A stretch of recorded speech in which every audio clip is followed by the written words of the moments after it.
mora to bude demon bluda, možda bude bilo koja druga vrsta nečastive energije koja će da napravi razdor. Ako već uspe da razori i ove crkvene brakove, kako onda tek da ne razori običnu jednu vezu? Ako nema tu neke svesti o tome kako da mi gradimo odnos i da radimo na tom odnosu, i ako jedna osoba hoće, a druga neće, isto tu dolazi do razilaženja. Jako je bitna ta svest o moći nečastive sile i o Gospodu, o moći Gospodnjoj, o njegovoj zaštiti, da se molimo za to kako bi sačuvali te odnose. Gospod je tu da nas štiti, ali mi negde moramo stvarno da ga prizovemo, kao što sam rekla, znači kroz liturgiju, kroz molitvenu praksu, kroz stalno pričešćivanje sa telom i krvlju Hristovom, da bi taj sveti duh mogao da bude uvek sa nama, da bi nas uvek podsjećao šta je ispravno, šta nije, kako bi Gospod bio posredi nas, kako bi na taj način štitio te naše odnose, a pogotovo brakove pred Bogom. Zaista je greota kada vidite koliko brakova puca i koliko veza puca i koliko više niko ne može da izdrži i da istrpi. Zato sada, evo, i kada smo, da kažem, i suprug i ja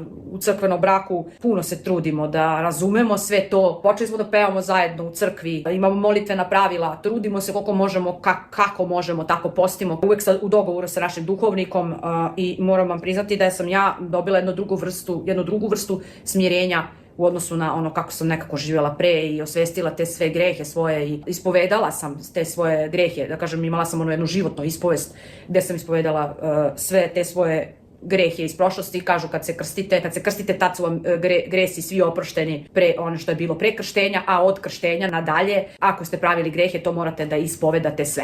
Nekom duhovniku, tu životnu ispovest. Ja sam se krstila u svojoj 18. godini, ali sam to nisam morala da ispovedam kad sam se krstila sa 18, a posle 18 naravno tek nisam imala isto ništa svest. Ja sam se krstila, ali nisam imala svest ništa.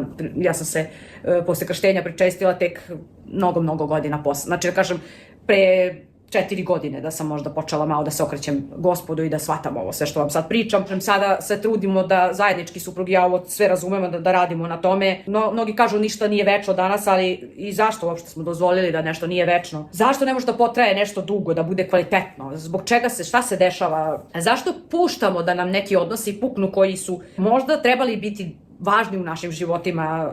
Zašto se ne trudimo da budemo ljudi? To je isto jako važno. Mi svi dobro znamo da je potreban obostrani trud da bi nešto bilo trajno, je li tako? A možda onda i večno, što da ne? Zašto da ne? Bilo da je ljubav, bilo da je prijateljstvo, bilo da je poslovni odnos, što da ne bude, mislim, večno u ovom životu dok smo ovde. Ja mislim da je večno uvek ono što je pravo i gde zaista ima one obostrane ljubavi i borbe, gde ima Gospoda u bilo kom tom odnosu, gde je Gospod prizvan i gde je molitva usmerena, gde je prisustvo Božije, to se oseti. I to, ja mislim da ne može da se mi tako lako promeni. To je ono što će sam Gospod da vodi i ovde na zemlji, a onda i u večnosti do Carstva nebeskog.